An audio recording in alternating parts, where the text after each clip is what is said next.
Girls Who Travel, and I'm one of the hosts for this evening.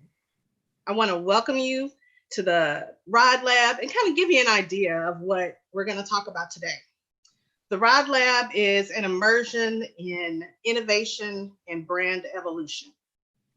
RIDE Labs is a series created to keep the flow of innovation and ideas present at a local level, leading up to a big conference, the annual RIDE conference. Munson, our publisher and CEO of Rolling Out. He's the culture creator of RIDE Labs and the RIDE Conference. And it brings together, it's the convergence of entertainment, business, beauty, hospitality, and tech. And it's all kind of manifested in the core African-American markets. RIDE Labs, they provide the opportunity to recognize the contributions made by talented local culture creators through groundbreaking dialogue. And that's what we're going to have today. So without further ado, I want to welcome Munson Steed. Hey, everybody, this is Molson Steed. Thanks to Molson Coors. Thanks to everybody for participating. Rolling Out Innovation Digital Entertainment Conference. This is our lab. This is where we actually talk about best case practices. This is where we share insights. I'm really proud of this dynamic group of entrepreneurs, innovators, and leaders in our community who are in Houston making a difference in how they serve our community and being a lighthouse for those individuals who are wondering how to enter those occupation and industries and then innovate. This is that moment that they share with you their best practices and the secrets on innovation, moving our community forward.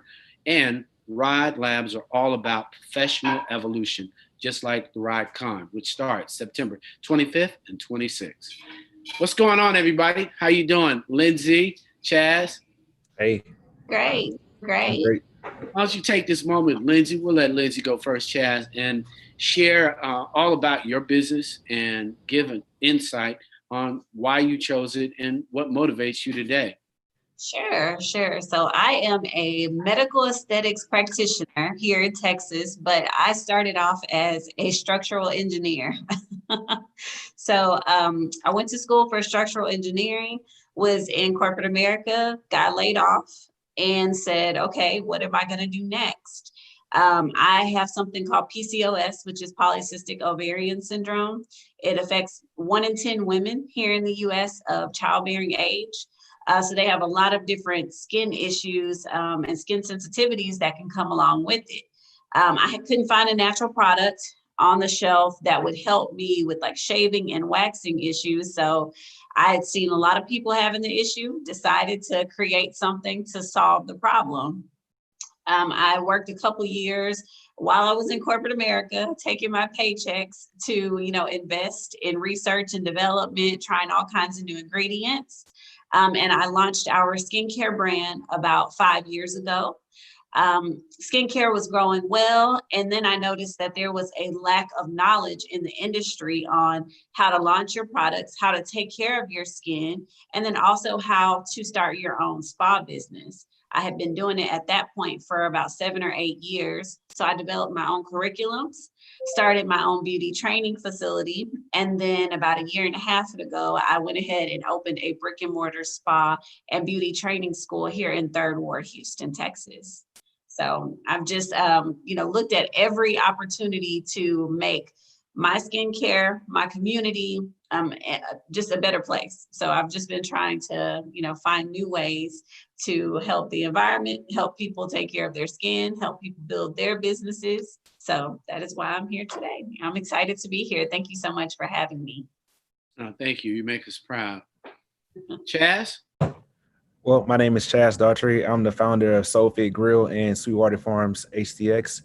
I started Sulfate Grill back in 2014. It's a low sodium spice company that I started for my grandmother with diabetes. I basically wanted her to be able to eat and have the flavor without having so much sodium and salt inside of her diet. So I went to the grocery store back in 2014 to find some spices and stuff for her to cook with. I couldn't find anything that was low sodium healthy that had the southern flavors to it. And so I decided to create my own in 2014 and we came out with Sulfate Grill seasoning. We have 8 low sodium spices from Caribbean flavors to Tex-Mex to honey garlic dry rubs, also taco truck, and garlic and herb flavors. Today we're sold all over the U.S. We are in Whole Foods, HEB, a lot of local nutrition stores in the Houston area, and we ship all over to Canada and Dubai. And in 2018, I also founded Sweetwater Farm HTX, which is our urban farm inside of Houston, Texas, where we teach inner city youth how to grow and about nutrition and agriculture as well too. So my name is Chaz Daughtry. Ah, that's the exciting thing. What does innovation mean to you, Lindsay?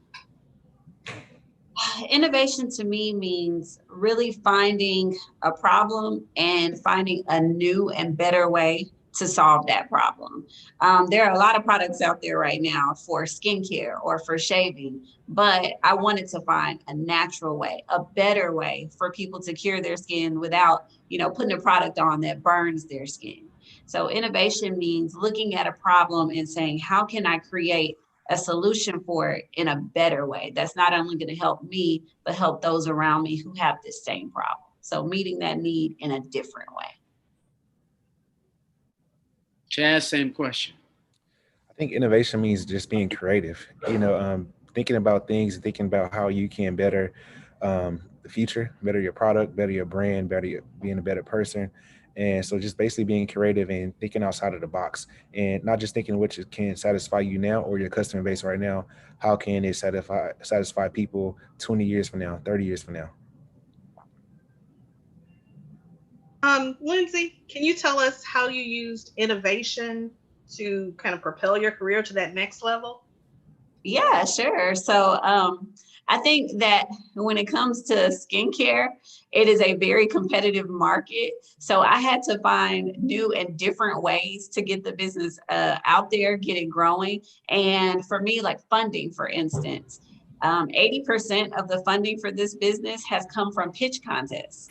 So I found ways to get money for this business that I didn't have to pay back. I just had to find a way to tell my story, get others to buy into it and believe in it and invest in it. So it's just, it's been an amazing ride. I have won 10 of the 15 competitions that I pitched in. So, that was one of the biggest ways that we've been innovative and been able to grow the company. And I will tell you, during COVID, we were hit pretty hard because 2 of our 3 revenue streams, so 60%, were cut off completely in April. We had to close the doors to the spa. We had to close all of the trainings. So we had to hurry up and pivot more into our online sales. We started making hand sanitizers because I had 60 pounds of aloe sitting in my warehouse for other products. So I've found ways to meet the need, in different and creative ways. And that has kept the brand moving forward and growing. And I guess from the very beginning, I wouldn't have thought of some of the things that we're doing now. So that's how it's been growing. That's awesome. Chaz, can you kind of give us an idea too? Kind of same thing? Can you repeat that question? Sure, definitely. How have you utilized innovation to propel your business to the next level? I would definitely say COVID definitely, I guess, made me be innovative. For my second company, Sweetwater Farms HTX, it was kind of like more of a side company, something I was doing for passion and teaching kids.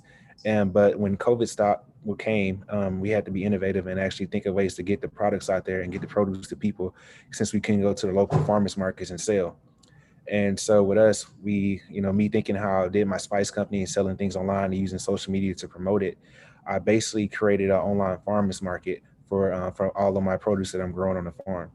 And so with that produce, it was something I didn't want to do because it was extra work if I was doing it before COVID. But with COVID, I didn't have a choice because I was already growing things and I didn't have the way to get things out there to customers, and also restaurants who usually buy our products and our produce are not buying right now. And so I created a website, online farmers market, and it definitely changed the game of basically what I do today. It was one of the best decisions I made, and basically revenue increased more than it did before just because of that online market. Yeah. So that's one way I've been innovative and creating different ways.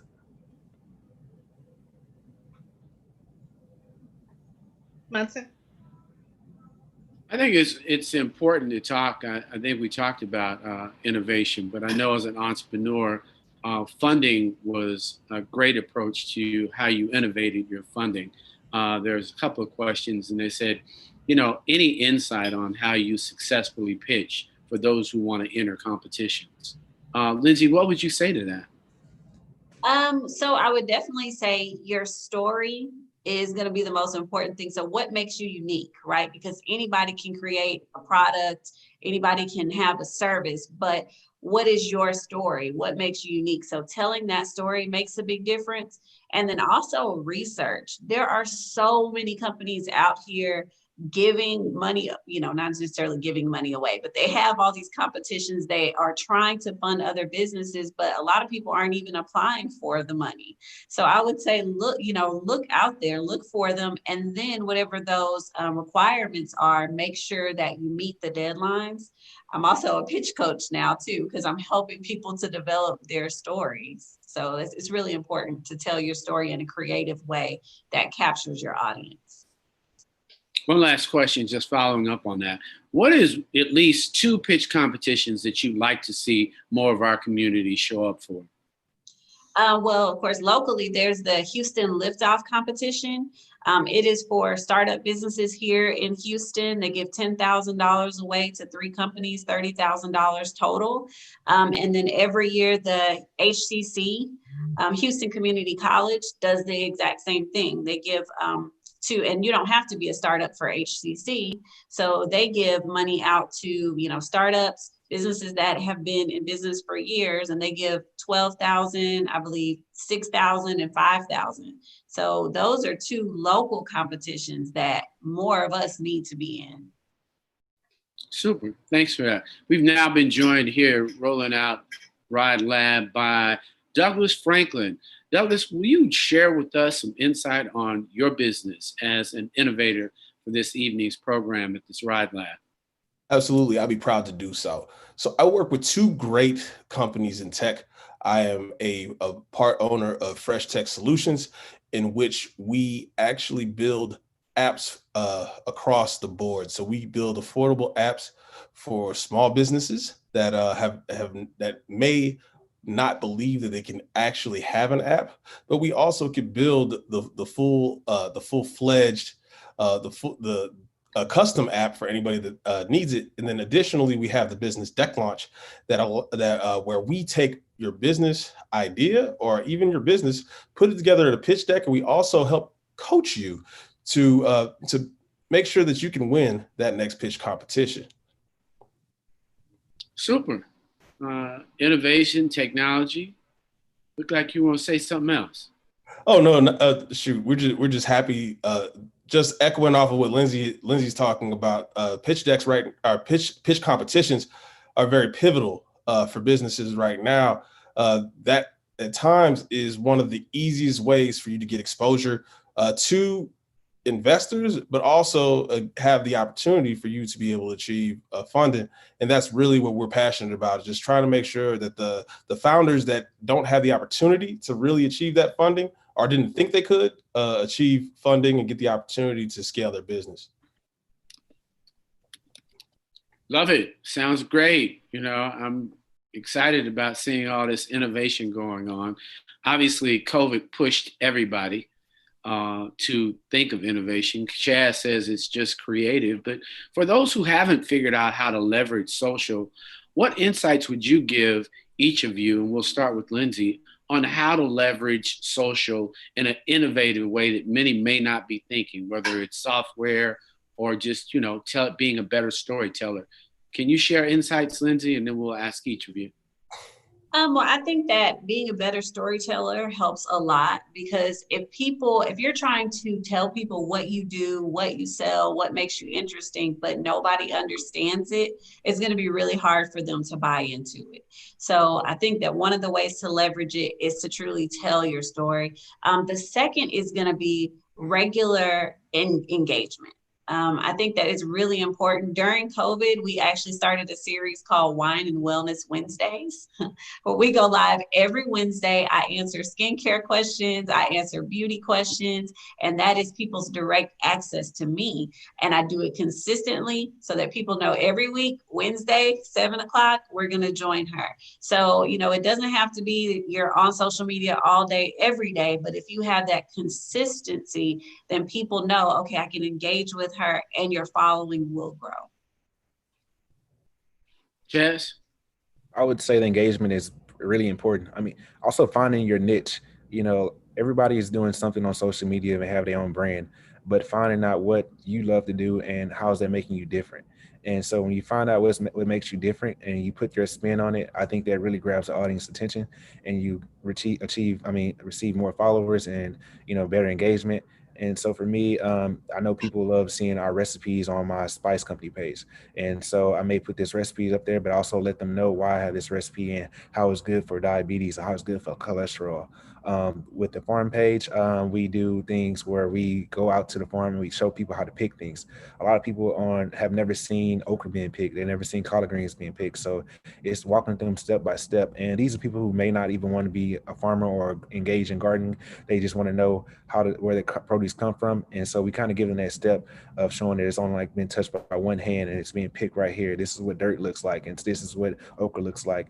This is where you get your seeds from. And so just walking them through that step, they're really just really fascinated about it, and something they may not want to do, but they just want to see how their food grows and where it's coming from, as no, it's not been on a ship or a truck for 20 days or something like that. Well, Doug, you knew I was coming to you next. Of course. So our big thing is authenticity. So one of the things that you see on social media right now is the world of influencers. And so everybody's an influencer. You could probably get on to Instagram, Facebook, or Twitter, and you could probably find 1,000 influencers a day. And because of influencers, the most important thing that's came out is authenticity.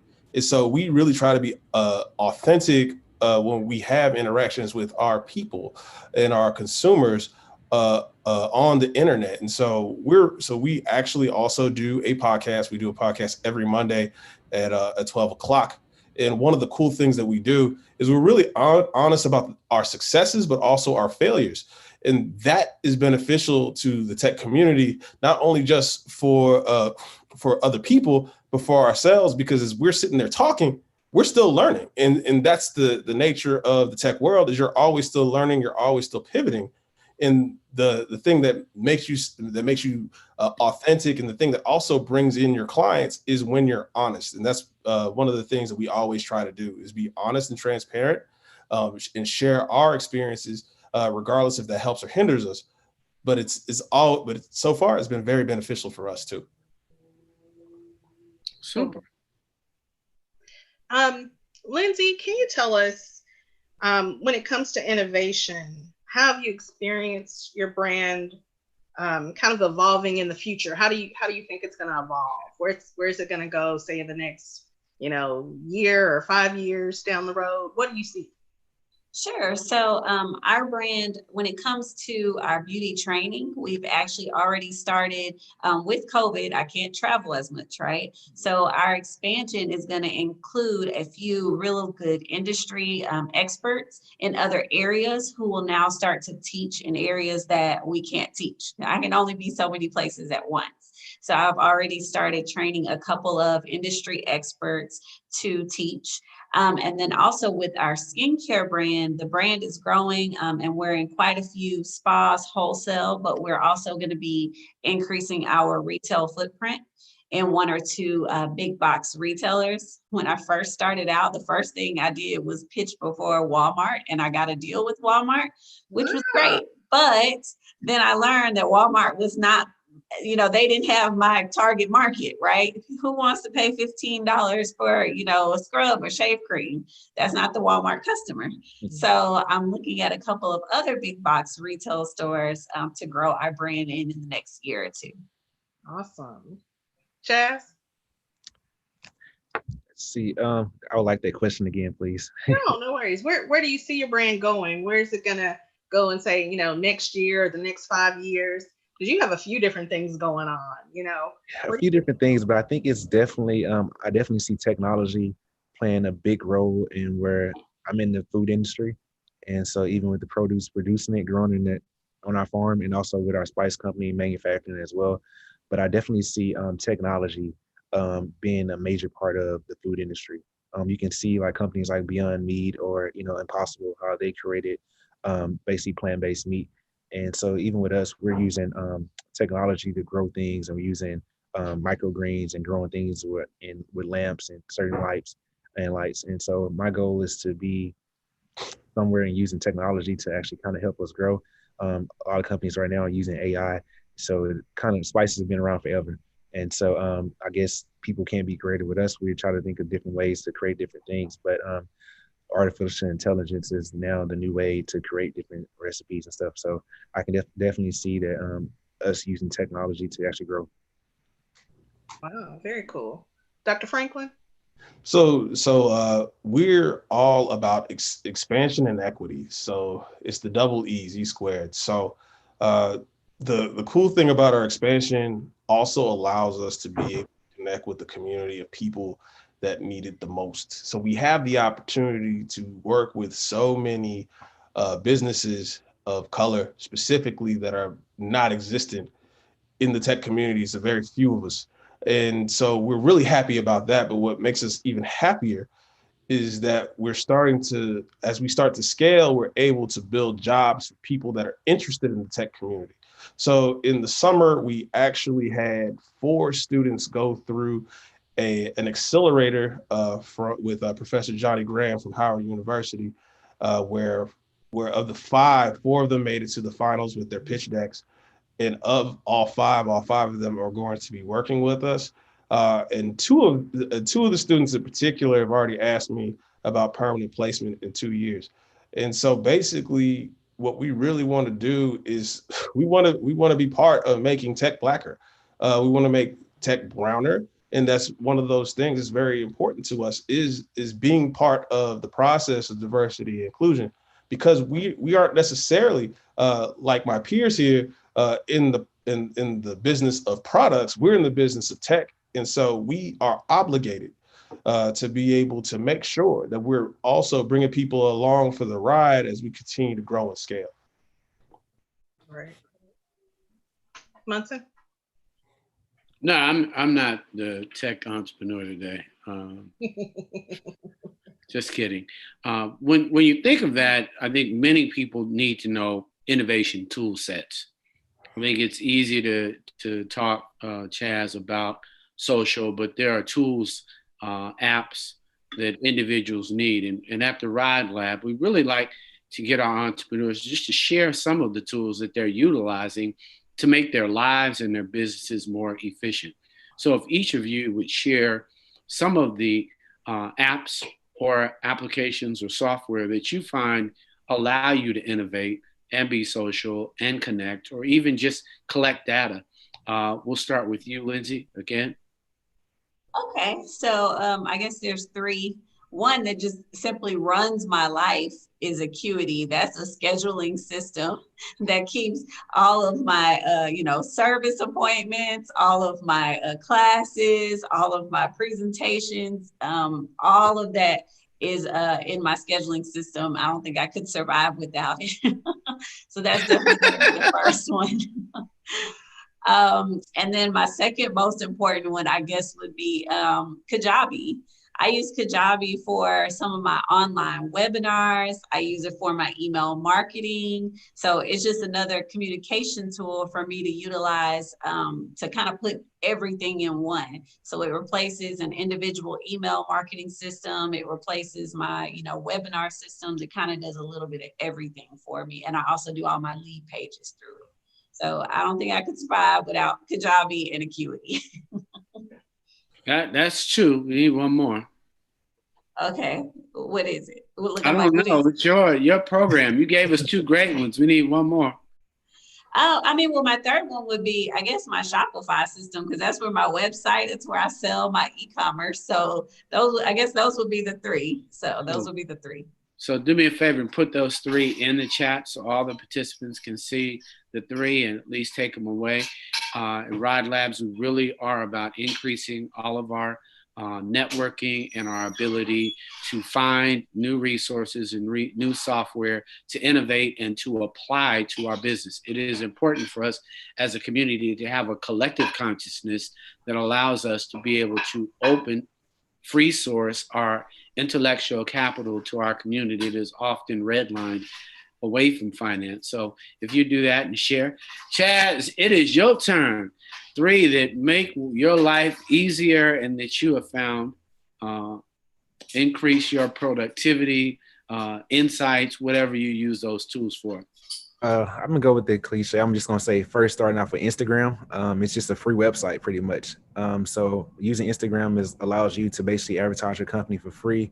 You can have an audience of 1 million. You can have an audience of 5, and you can advertise on it for free. You can sponsor ads. You can circulate it. You can use it. It works with Facebook now, so it can go hand in hand. That's one of my favorite ones I've used. Also use, I can't think of the name of it, but it's a social media post. So it allows me to schedule my posts. So if I don't have time to do things during the week or schedule, I'll use an app, and I have to find a name for you guys. But it's an app where I can schedule things and without having to actually go in there and do it. So a lot of times the things are actually scheduled for me. They're not like a daily thing that I'm actually posting. I'm gonna go with also in Venmo. I do a lot of pop-ups in places. And so some people use Cash App. Venmo works pretty much a similar way. But a lot of people's like, oh, we don't have, are you taking cash or you don't? Venmo. And so Venmo allows you to actually make that transaction, or if somebody else is selling my stuff, they can Venmo it to me. And it's just an easier way to get your money without having any problems. So. Kira says Hoopsuite and Social Flow. Thanks for that. Yes. Big ups to you. So thank you so much, Kira, for sharing that insight. It's your turn, Dot. So because I really love pitch decks, I'm going to give you a bunch of the things that we use with regards to pitch decks and even with app building. So if you are interested in trying to figure out what your app could look like and figuring out how the flow would happen, I prefer Marvel app. There's a couple of other ones. There's Mockups. There's also Adobe XD that's come out recently. All 3 of them are phenomenal. I prefer to work with Marvel just because that's the one that I'm the most familiar with right now. So if you're not a PowerPoint fan, which I am, you could always work through InDesign, but you could also work through Prezi. And Prezi is free, and you can also work through Canva, which is basically in that pitch deck building thing. And since I'm going through basically kind of topics and not necessarily apps, the last one that I would always recommend, because you just can't take pictures off of Google, you should always look at things like Unsplash and Pixabay, because they have Creative Commons pictures that you could always use for your pitch decks, so that in case that you're trying to fundraise, you don't get in trouble. And that's the last thing that you need, is legal trouble when you're starting your business. If you both would throw those in the chat, and clearly we appreciate you giving insight, and obviously for all of us who are at this lab, being able to be in a lab creating a better community by sharing ideas and sharing insight. I think that it's really important for us to do that as a community. So collectively, we all raise all our boats in insights. Next question, Kim. Sure. So as innovators, you all probably have people that, we follow you, but who do you follow? Who are the innovators that have inspired you? So you want to start with me? Go ahead. Lindsay, Okay. Still starting with you. We have not changed just yet. I know chivalry is probably die in 2 or 3 generations from now. I don't think with both Chaz and the good doctor that it's changed today. So we will go with ladies first at this moment. Okay, got you. So my biggest innovator and inspiration has always been Lisa Price. And I actually got the amazing opportunity to be mentored by her very briefly. But when 80 to 90% of African-American women were getting perms, she was finding a way to put out a natural hair care product before anybody else did. So to this day, I still follow her. I communicate with her, through social media. So she's been one. And then a local business here, there's a young lady that started an athletic athletic wear company called Acel Lifestyle. And then during COVID, she completely kind of pivoted and now makes antibacterial masks. And took that company, it took years for her to get the prototypes and everything right. But once she did, she went from 0 to millions in a couple months because of COVID. So those are kind of the two people that I just watched their businesses just pivot, grow and be innovative. So those are the two that I primarily watch. Very cool. Chaz? For me, he's on the screen right now, Mr. Munson Steve. Hey. All right. Is one of the biggest innovators that I actually know personally, that I actually follow. Call for advice to kind of see how he's doing different things and how he's being creative. Outside of Munson, it's just like a lot of just kind of small people in the food industry that, either they're doing something or they're creating restaurants or they're doing different things in the food industry that I may not be wanting to do, but I'm also just looking to see how they did it.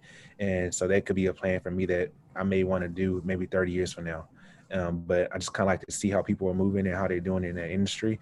And then just kind of like look and see and take those tips and kind of apply it to my own business. I'm also, I'll go back just a big YouTube person. I'll sit up at night and just watch different things of different industries, just seeing how people are doing it. And so if I'm not a big book reader, I'll kind of YouTube different things and kind of look and just see how different people in the industries that I'm looking to go into or are doing different things. Very cool. Dr. Franklin, who do you follow? So my superhero is Eric Lyons, who is one of the past presidents of Black Houston Chamber. He taught me how to stop thinking so small. So I actually worked with the first project I worked on with him. He had me out here with people that I thought that I had no business ever working with, and it was just it was a blessing. And we still have that same relationship. And he always tends to push me to say, "Hey, man, you gotta step the game up. You gotta think bigger." But like the people who astonish me are the people that I'm either working with or working for. And so there's 3 people in particular that I really just love to talk about. Rob Mayberry of DIY Digital is one of my favorite thought leaders in explaining how to build a sales funnel, but also identifying how people who aren't from tech backgrounds can actually get into the tech world. It's not, for a lot of people who don't have a tech background, like myself, I'm a marketing and manager. Just from our conversations, I found out that I fit, not just being here, but I found out that I fit. I love what Philip Yates is doing with the Diversity Fund. And also with his company coming up, Equilibrity, he's always looking out for the community and getting the community involved in tech. That's vital. Equity is vital. If I don't say anything else again, for the presentation, equity is vital. And then finally, Day Edwards of Church Space and Church Space TV. Day just continues to find ways to get people who are analog into the tech world, and she has this draw that I cannot emulate. As much as I work with her, I cannot copy what she does, but I just love what she does, and I encourage my clients to do the same. And that's what I would encourage anybody else out there. If you're analog right now, you can be tech, and people like Day show it every day. Awesome. Very cool. Munson, I'm gonna swing back over to you. Oh, that's real kind of you. I think, Chaz, your mom is one of the bigger innovators. I think what's important, when you think about right now, I think all sisters got superpower right now, Kim. I think Lindsay, Sisters with Superpower is happening right now in a way that we just never allowed. I think that now they've always had it, but now you cannot minimize sisters. You cannot minimize the vision that they've always had. They are not the help. I have had to say to so many brothers, you might want to change your lens. You might want to change your circumstance on how you approach. You might want to reinvent your application for how you see sisters. You might want to begin to emulate their insight, their leadership skills, their ability to be vulnerable, their ability to create instant community. So for me right now, the influences that I'm checking out, Kim, are sisters with superpower.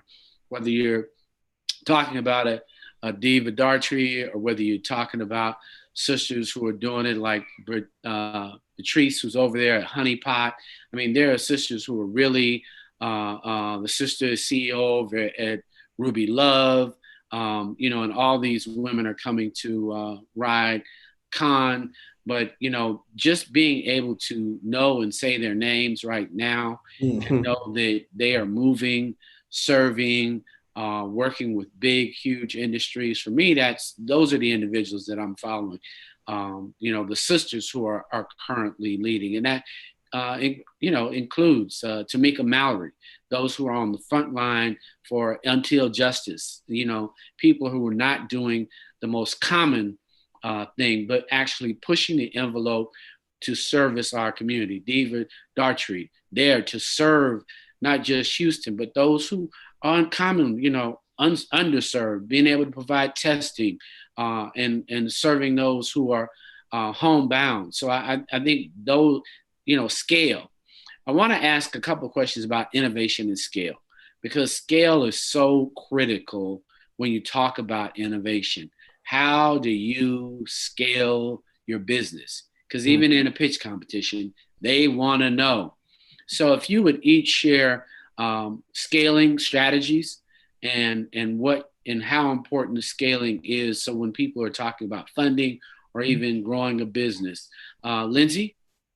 Yes. So I think that I mentioned it at first, but when I started my skincare business, it was not to keep a product that I was going to make in my kitchen and make it in my kitchen forever. I started a product that I wanted to make, and I was making calls to manufacturers at the exact same time. So I think that one of the mistakes that we make is thinking too small, thinking, okay, well, I'm just going to make this little product and sell it to a couple of people. No, you have to put those big dreams out there, put those goals out there and work towards meeting them. So like I said, my first year in business, I'm calling and talking to people at Walmart. Now, of course, later I learned that wasn't my target audience, but I got to deal with Walmart. So I just really and truly feel like in order to scale, you have to create a business that is scalable from the beginning. You have to look at, how can I make what I'm doing right now bigger? Do I need a manufacturer? Do I need, somebody to help me make the technology bigger? So I just think that you need to have the mindset of, what do I need to do to take it to the next level? It's very important to, of course, have a legal team and people there to help you so that you don't wind up, giving your stuff away. But I just think that part of it is mindset.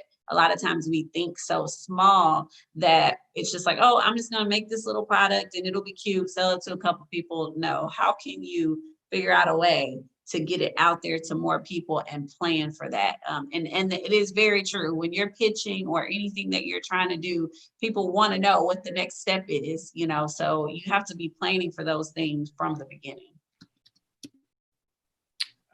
Jazz? I think scaling for me is just making sure I'm making the right decisions and making sure I'm making the right moves. Not trying to grow fast. I think me and Lizzie's story is pretty similar.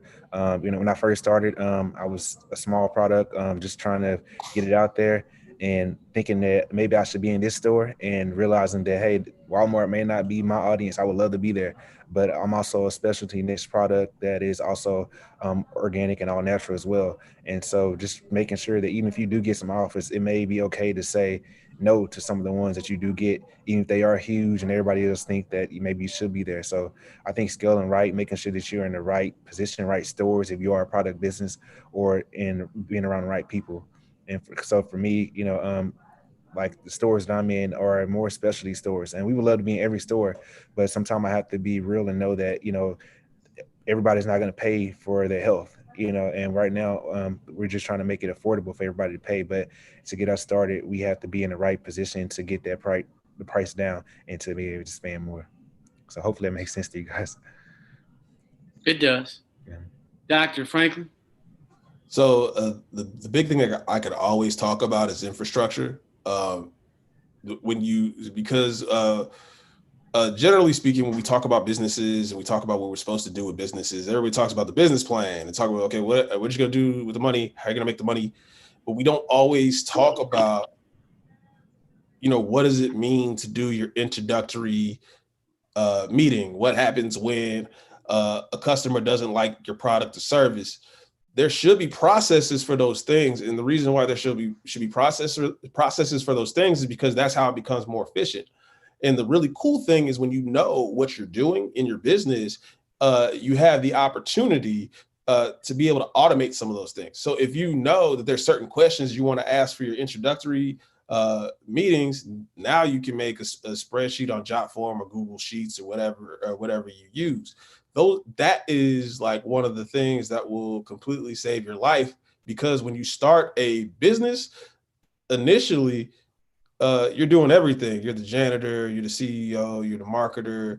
And so standardizing everything you do, even if it's like right before you go to bed, write it down a couple of notes. That's really, really beneficial.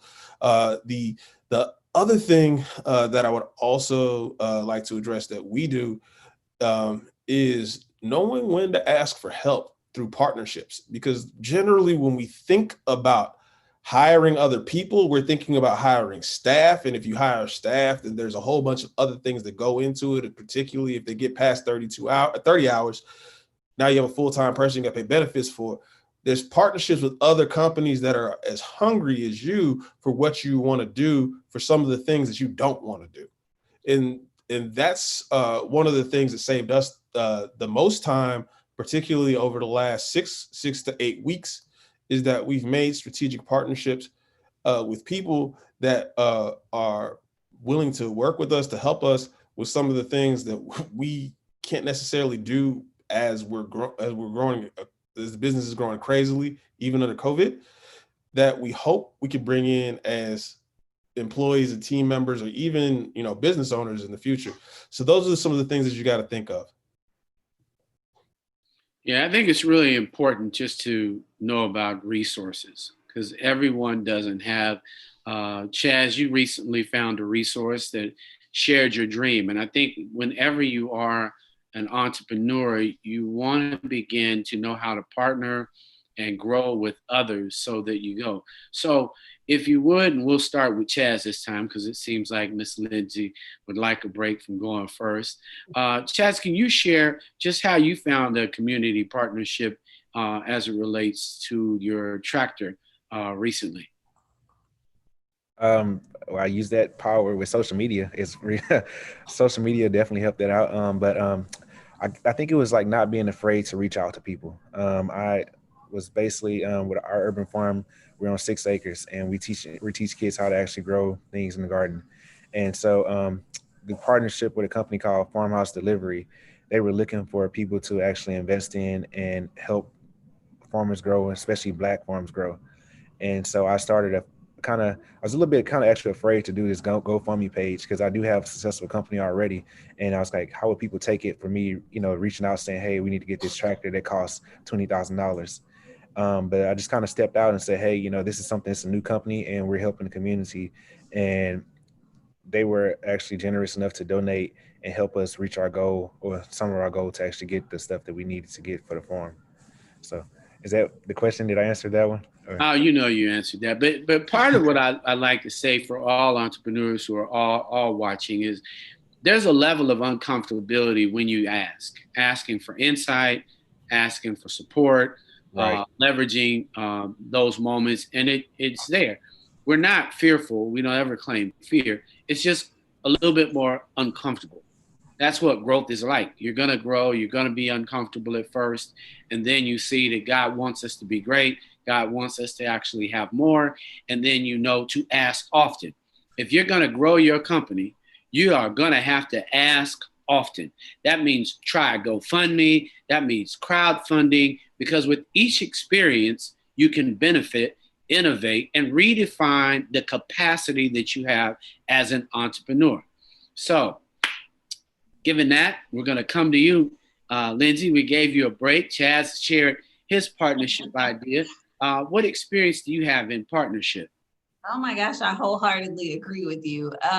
You have to ask often because you know that everything is not always going to be a yes. Sometimes you got to ask and get 9 no's before you get 1 yes. But I will say that's actually what happened to me. It's a similar story to Chaz. I did a crowdfunding campaign last year, and 1 or 2 people who saw the campaign actually reached out to us. And then I've also reached out to 1 or 2 people on social media when it was something that I needed. People that didn't know me. And the other way is sometimes it's just opportunity and by happenstance. You mentioned B from the Honey Pot. When I went to pitch at Walmart, she was there pitching at Walmart. I didn't know her at all, complete stranger, but I struck up a conversation with her, and she's been an amazing resource that I've kept up with to this day. And had I not walked up to her, introduced myself, and just had a basic conversation, that would have never happened. The same thing happened with Lisa Price from Carol's Daughter. I met her at an HEB when she was doing a presentation, and I walked up to her with my products and asked her if she had time to mentor me.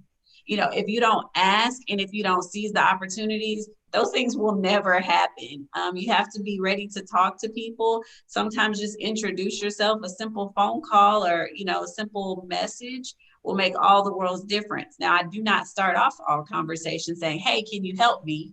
I typically start off a conversation, by letting this person know, hey, I've been watching you from afar. I admire you. Strike up conversations about different things first, and then, be honest and say, hey, I really need help. I see that you're great at this. Would you mind helping me? Or is there someone you would recommend for this? So, you get not if you ask not. No, I think I've hung out, but Miss B is everything vagina, vagina, vagina, vagina. And I think that, when you're an entrepreneur, and Ruby Love is all about pretty much anything that has to do with administration. And I think those women have found solutions. As entrepreneurs, innovation is often about finding a solution to a problem, finding a solution to a need. When you think about urban Black farmers, we need a new generation of urban Black farmers for certain. And we also need individuals who can actually provide that insight and teach. So even you, Dr. Franklin, what has partnering and partnership been your partnership experience? So I definitely have to talk about ask often first, because this is a really important thing for me. I charge for people that repeat my words, ask often. No, I'm just kidding. Checks in the mail. Don't worry about it. So the way that we always tell our clients is you got to be a volume shooter when you ask the question. I'm sorry for the sports analogy, but we always say volume shooter first. You want to be Allen Iverson at the beginning, you want to be Ray Allen or Steph Curry at the end, because basically there's all these people that are in your interest. And as soon as someone says, hey, I'm ready for this introductory discussion with you, now you have to explain why your pain point fits this organization that you shot at. And so that is very, very vital to everybody. And that is one of the things that's actually got us up and going is we've pretty much kept, although our Fresh Tech brand has really stayed out in the open with regards to social media, we literally have been running our Deck Launch brand off of the referrals of our Fresh Tech brand. And we started just asking organizations who are interested with in assistance with pitch decks. And because of that, we've partnered with Ion, and we've been doing Pitch Deck 101 for the last 2 months. And it came out of just the fact that we just asked the question. We knew we did a whole bunch of pitch decks. Let's see what happens. And then when they said yes, we had to sit down and really tailor something to them. And so that is like my recommendation to everybody who's out there right now is, man, shoot your shot. And when you shoot your shot, think about exactly what you're going to say to these people. If they say yes, if they say no, there's somebody else out there that is in that same set that is interested in what you have. So go for it. It's kind of my long pause. I do that when I'm actually interviewing, so I give everybody a chance to reset and rethink about what it is. Innovation is really important, but I like to say case is just as important. Casing whether it's YouTube, casing the industry, like Chad says, he follows the industry that is there, which is smart. For most innovators, you want to innovate maybe second. I ask people to innovate second and follow the innovator first. So many times for those individuals who are already spending tons of dollars, have a lot more money than small entrepreneurs, you can innovate after you see the innovator innovate and really get ahead. For me, I think that's important in media for sure, and it cuts down on risk. So what are your tools for assessing risk as an entrepreneur? Lindsay? So as an entrepreneur, I take a lot of time to research. I do research and development, and I will tell you, that too, I do the exact same thing that you mentioned. I've looked at companies like Get Bevel, others like the Swag Essentials. People saw her on Shark Tank. I've looked at companies like that who are in the same industry, doing things a little bit differently from me, but to figure out, okay, how are their sales? How are they reaching their target market? There are websites out there where you can look at someone's ad spend, what organic keywords do they have, what paid keywords that they have, so that some similar keywords to utilize. So that's one way. Another one is mentors. I have mentors that are in the financial industry that will kind of help me, overview and say, okay, Lindsay, if you want to invest this amount, what are we looking for return on investment, so that I don't go too far off the beaten path. So I do definitely have mentors that help me with financials, because I'm not an accountant, right? I can formulate, but I'm not an accountant. So I also have, legal people to advise me. So it's not always tools as much as it is resources and team members that I utilize to help me assess the risk in the market before I, step forward with a new innovative product or service. Dr. Franklin? It's all about your team and your network and how willing you are as a leader to be able to know if this is in your skill set or not. That's really where it is for us. Like the three amigos, as we call it, between Deck Launch and Fresh Tech. And I'm sure if Darrell was on this panel, he would agree that our other business partner and co-founder of Deck Launch, Nicholas and Bezway Daniel, saves our life on risk all the time. Great project manager, great devil's advocate at times, and we need that. But that's one of the things that we try to practice all the time, is including other people's opinions, even beyond our own, especially if all three of us come to a consensus. And so just because you think that something sounds right, even though it's all three of y'all, it's three or four of you on the team, go ahead and ask somebody else that really cares about you. It's just in my doctoral side of the business, we call that triangulation, just making sure that everything is all good. So go ahead and continue to ask those questions with the people that care about you. That minimizes your risk the most of all.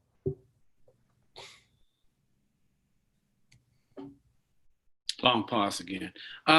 The concept of risk for me, I think that Lindsay, you get the prize for the biggest RE word, and that's the title of my new book, RE, resource. I think we should spend a lot of time as a community developing our resources versus paying for them. It is really important that you grow your innovation through creating a volunteer board that will allow you to have someone in all of those mastermind positions that you do not have by degree. So if you don't have a CPA by degree, then you want to have a mastermind on your volunteer board that will at least consult you and give you some insights as you're growing your business. The same with legal, the same with marketing. Individuals who are there to actually be a resource to you without paying. The other thing is just not overpaying. I mean, that is so key. If you're going to get it, how many of you are using outside sources to get your creative or any work? And I guess this will be the last question. How are you using other outside resources or even workers to help you to achieve your goals and your business? Lindsay? So I do use outside resources for things like graphic design, stuff like that. And I typically use tools like, or places, marketplaces like Upwork and Fiverr to get a lot of things done for a fraction of the cost that I would pay elsewhere. And I do have an outside legal team, but everything else, I do have an inside advisory board of people that I don't pay that are professionals, mentors. I've done a couple of accelerator programs where I've developed lasting relationships for people who can help me with marketing, people who can help with financial. I do have a CPA on my board that I don't pay. I do have an accountant as well, end of the year, pay that person, but I have both. So I don't pay for everything, and I'm very conscious of what I do pay for versus what I can find help with without paying. I do also use Score a lot as well as a resource. I use mentors from Score. When I first got started, I was there every week. Like, I need to talk to some mentors here. Is there a legal person here? Can I talk to, so I definitely use the resources available. But Lindsay, Yes. you're not going to tell everybody what Score is and share with them. You're just going to say Score. Sorry, like yes. Everybody knows this is all about innovation. They want to get some insights. We don't want to say Score and just assume that everybody has had that Score experience. Right. Okay. So Score, I forget what it means, but it's an organization of retired professionals. It's like a government funded organization. It's free professionals. All you have to do is go onto their website. I believe it's score.org, and look for help in all different kinds of industries, whether it be retail, legal, marketing, accounting. They have local offices pretty much all over the country. And then they also have specialists. For instance, I found a retail expert who wasn't here in Houston. She was in California, and I communicated with her, via email and Zoom. So that you have Score, and then you have the SBDC, which is Small Business Development Center here in Houston, which also has the same thing. They have retired professionals, and it is funded by, I believe, the University of Houston. So you can go meet with them, talk to different advisors on how to help your business grow. And they have all different kinds of specialties. And it's free. Yes, both are free. The key is FREE, just time and resource. I think that to me, that's just really key. How about you, Chaz? I think just using the team. I actually operate my company inside of my mom's company, which is a healthcare company. And so having the resources that she has allowed me to have has been a really big help for my company. To be able to advance. So being able to have that CPA that she has and she pays for, and be able to get that knowledge for a fraction of the cost because it's already there, or, marketing. Nothing gets put out in my company without going through anybody on the team. So we have around 6 people that I talk to, from the marketing to the CPAs to the legal. And before I put anything out, I want to make sure that we're doing it, because what I've learned is actually not to rush anything. Nobody knows that we're putting out a new product. I only feel that pressure with myself to put out something new. And so talking to them, making sure that everything is good before I'm putting it out there. And even if I feel that pressure from other companies on the social media, something like that, make sure that we're doing it right, and make sure we have the right team, make sure I have the right advice, and having somebody that's honest with me and not going to say, hey, this is good when it's not. And so just having the right people around me has been very helpful for my company to advance and be successful. Yeah, and having mom to have a graduate and from Harvard doesn't hurt at all. So I get that the resources have definitely helped. it's a whole Yeah. different benefit. Being able to call some You know, people from the stores and, having the relationships that she has built has definitely played a big factor of helping me to reach new stores and new opportunities and be able to grow my company and connect with people like you, Mr. Steed. hey, well, our Black community has to grow. We got to have a next generation, that's for sure. Dr. Douglas Franklin, I know you've got a story for us. Oh, I got all kinds of stuff for you. So the first thing I must talk about is we are beneficiaries of SCORE as well. Thank you, Mark Davenport. I probably should have said him as a mentor. He's probably gonna beat me up at some point. So checks in the mail for you too, Mark. But he was very beneficial to us. He always gives us straight up answers, really just transparent. But additionally, where we found ourselves being able to grow with the nature of partnerships has always been kind of like, I like to call it the LinkedIn theory, where we have people that are within a degree or 2 degrees, and we go do our work and we go see if these people are in our same communities, in the same organizations we're affiliated with. If you put me, Rel, and Nick together, we're probably affiliated with all the organizations in the city within a degree of separation. And so literally everybody that works with us is within 1 to 2 degrees of separation. And the reason why we do that is because of what I said at the beginning, where you're gonna get tired of me saying it. It's all about community.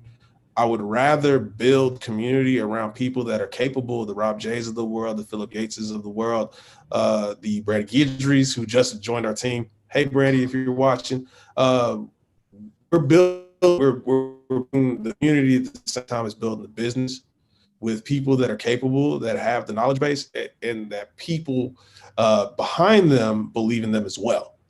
And that is the best. That's just the best. It's been the best way for us to do it over the last 3 years, and we're going to continue to do it that way. Well, thank you, Dr. Franklin.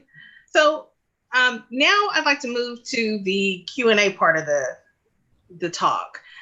We've got a lot of questions in the chat going on over here. I know some people can't see the chat, so just to kind of go back and touch base on a few of the questions and have everybody respond. Let's see, we have, do you prefer Canva over Adobe Spark? Is there any preference that professionals prefer over the other? I know Dr. Franklin, you said Adobe Spark is nice. For the most part, no one can tell.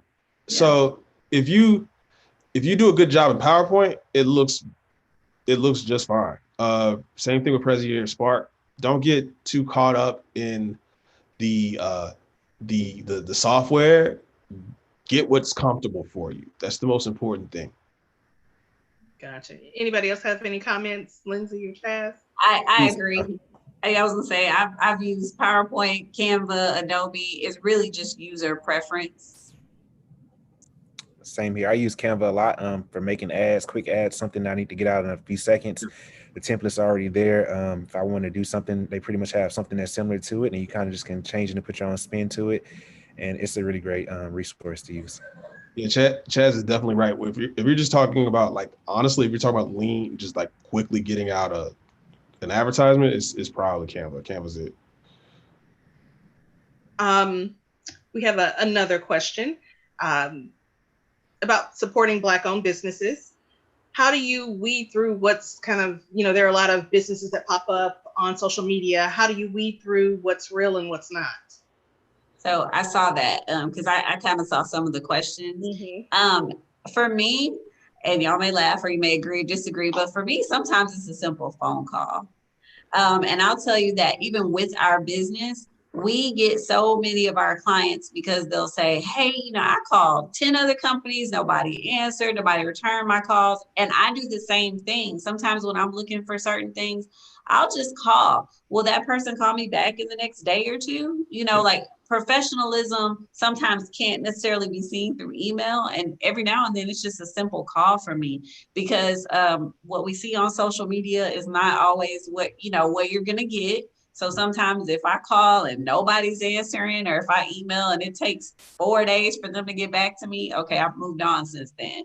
But if I call and, because I know the question was specifically for Black-owned businesses, to me, a lot of it is just a simple phone call. If if I call and that person's professional, they answer my questions, okay, great. Versus the person that ignores me, never gets back to me. It kind of tells you a lot, something that simple. True. Very, very, very true. So I do have another question. Someone asked, how important is mentorship? And I think you all have really kind of touched on the importance of it. But then the second part of their question, as innovators, I'm sure it's normal to juggle many things at once. How do you create business balance, and who helps you accomplish balance? I thought that was a really great question. I love that. Dr. Franklin? Sometimes you're going to have to say no, and it doesn't feel good. Because when you're an entrepreneur, you feel like you have to do everything. And there's certain times where you have to be like, nah, I'm not doing that. It's partially so that you could do everything else effectively, because basically as an entrepreneur, you're always going to be juggling like 17 balls. So if you could take 3 or 4 of them down for a weekend, you could be effective, but also you can't be effective if you're tired and stressed out. Your mental health is so important. Your mental health is so important. I'm going to say it again. Your mental health is so important. Understand what you can juggle. If you're not sure, that's where you get to the who helps you. That's why you have business partners that love you, that aren't there for the money. And so that is all in how you build your team. Building your team is just as important as the money that you can make. Very true. Chaz, what do you do? How do you find balance? Found a balance, finding a balance for me. And I'm just learning. So I'm guilty of not being able to say no. So I'm just trying to figure it out, because I feel like I can do everything, and I'm trying to balance it off, having several different companies that I'm running and trying to find that balance. So I'm guilty. I'm still learning, as the doctor to say no. So I'm a guilty person on that part, but I'm learning. And like last week I've said no, and I was like, I can't do this, because just to be effective with my own company, I was like, I got to take something off, and it kind of hurt to say no to some things, but then I'm learning, okay, it's okay to do that. And cause I felt so much better and I was able to achieve what I was able to do. Very good. Lindsay? Yeah, so I want to answer both parts of that question, actually. But when it comes to the balance, I will say that you have to be able to delegate and prioritize. I completely agree. You have to say no, but you have to trust certain things. You can start off small, but you have to be able to trust certain things to other people and know that you cannot do it all every time. So I do say delegate and prioritize, and know what is the most important part, and then what is something, okay, I'm okay with letting this person do this. You got to delegate, because we want to do everything all the time, but we can't. And I did want to answer the mentor portion of it, because I just wrote my first book, and I wrote a whole chapter on mentors and how you need to have at least 3. For me, is having at least one industry professional, expert, somebody that I can talk to in my industry, having one general person that is an expert at a general business thing, such as legal or accounting. Like, you need to have multiple mentors. I would not be where I am if there were not at least 1 or 2 people who were outside of my business that I could go to and say, look, I need help with A, can you help me? So it is extremely important. Very good. Munson, we have a question for you. No. If someone that would like to get involved with the female businesses that you spoke about, how should someone go about finding the right partnership for their brand? I don't want to say how you can figure out, be the right person. I mean, I was hanging out with a business exec named Irv Gotti, and Irv Gotti was a kind of famous music icon for a moment, Ja Rule, Ashanti. And he says, if you're in a room and people are listening to you and not paying attention to you, then get hot. If you're in a room and people are impressed by what you're doing and still listening to you, get hotter. If you're in a room and people are listening to you and start to do what you are saying that they should do, then you're hot. I would say to anybody, get hot. Because when you have a conversation, people want to know that you are inspiring. People want to know that you have something to say and that they can pick up the integrity on who you are. It is all about your magnetism, charisma, and honesty about presenting and asking.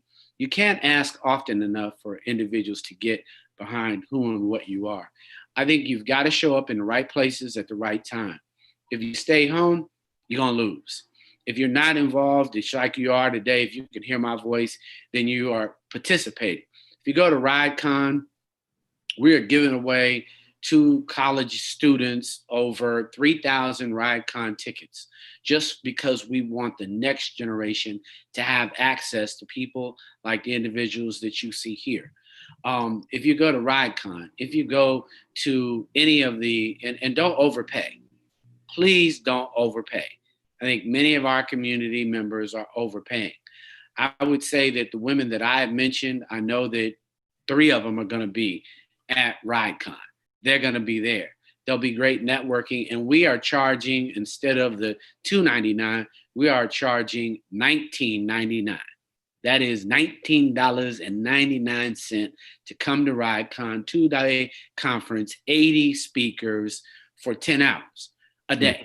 So it is our gift, because we get gifts, and God has given us the gift to be able to serve our community. So for me, those women are going to be at Ride. But I know that those women are in Houston. I know that Lindsay is one of those women. I know that Diva Dartrey and her organization, which is Chad. Women Empowerment Foundation. So the Texas Women Empowerment Foundation is right there in Houston, making a difference in the lives of women and the Black community each and every day.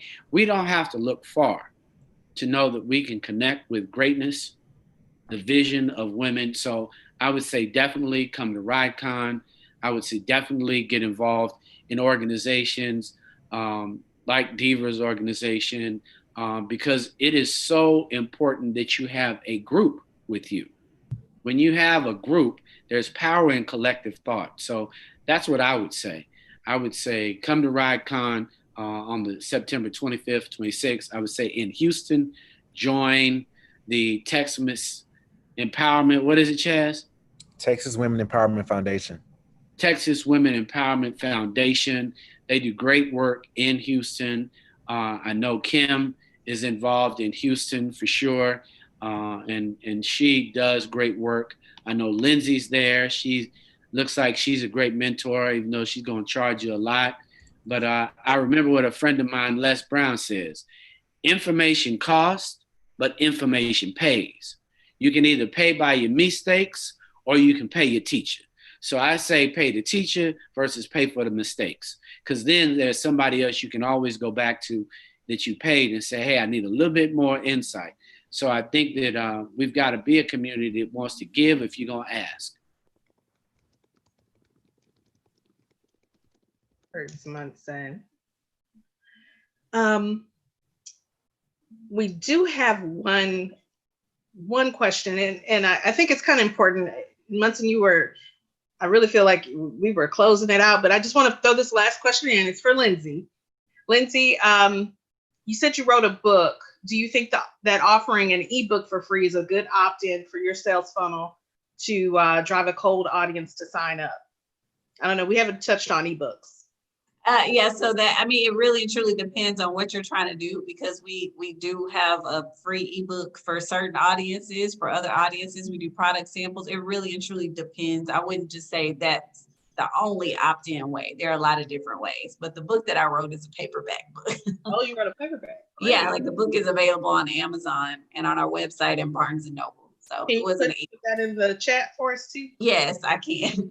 I'll put the link in here And real if it's quick. a paperback, we're launching on September 25th and 26th, blackbookstore.com, since we own that. So you should be on blackbookstore.com.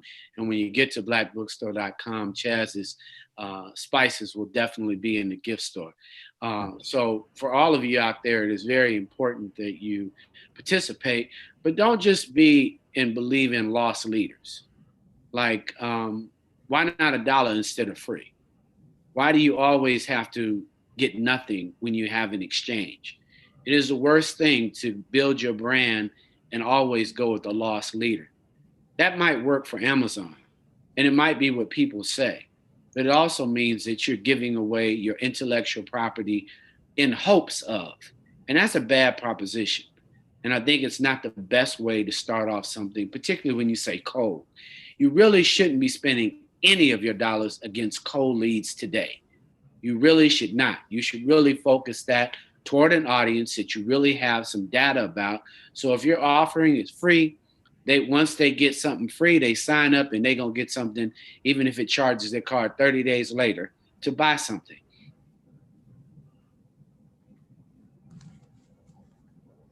All right, Kim, that was another long pause. I was giving it to you. Munson, can you share the information so that we know where to go so that I can put the book there? Because I definitely want the book there. Well, you have to be selected, Lindsay, and I'm not certain that has happened yet. Okay. But you and I will definitely talk offline. You know, I'm just kidding. I have a little bit of a personality. I am all for my community. You know, blackbookstore.com. You'll be able to get fraternity gear, Black college gear. And then we're going to pick and start with 100 Black entrepreneurs that we think are making a difference in our community, and then grow from there. So it's a simple marketplace. We'll make sure that you're involved. You might want to be the book of the week, and you know that'll cost you a little bit more. But we're really excited about Black authors and just getting the information out. So I'll contact you, Lindsay. Anything else? Anyhow, there aren't any more questions. Thank you all. Thanks to Molson Coors for sponsoring RIDE and this RIDE Lab. But congratulations to all our innovators of Houston. You've done a phenomenal job this evening. Thanks to Kim. And we want to thank each of you for doing an exemplary job of showcasing what it is to be an innovator in the Houston market. And I think that the exchange, the phenomenal insights. Big shout out to Kira for tuning in. We love you too, miss you forever. And thank you all for tuning in. I can't shout out everybody, but anybody who can hear my voice know that Rolling Out loves you. Want to see you at RideCon. So go to rollingout.com. You can go to, it's real inexpensive this year. You'll grow a lot, you'll get a lot. And I really want you. Thanks, Jimmy, for all you do. Ken, I really thank everybody who tuned in. So more than anything else, Kim? Hey, thank you so much. This has been great. I want to thank everyone who logged on. And this will be available. People can still go back and see this on Facebook, right, Munson? You can see it on Facebook, and we'll definitely put it as a podcast on rollingout.com. Yes. We had such great information today. Yeah, well, that's the goal. That is what every RIDE Lab is, to definitely evolve us professionally every single time so that we can grow together and collectively make sure that the Black community knows that there are geniuses in the midst. I'm Munson Steve. This is Kim Floyd. We are with Lindsay Brantley and Chaz Dartrey and Dr. Douglas Franklin. We are the RIDE Lab at Rolling Out, sponsored by Molson Coors. Big shout out to Mike Norman and his team. And there'll be more. They're going to share how to innovate and bring a product to market in less than 6 months, how to do it on a grand scale. So we've got very big case study examples at RIDE, national companies, real innovators there as well. So we'll see you at RIDE, everybody. Peace. Thanks, everybody.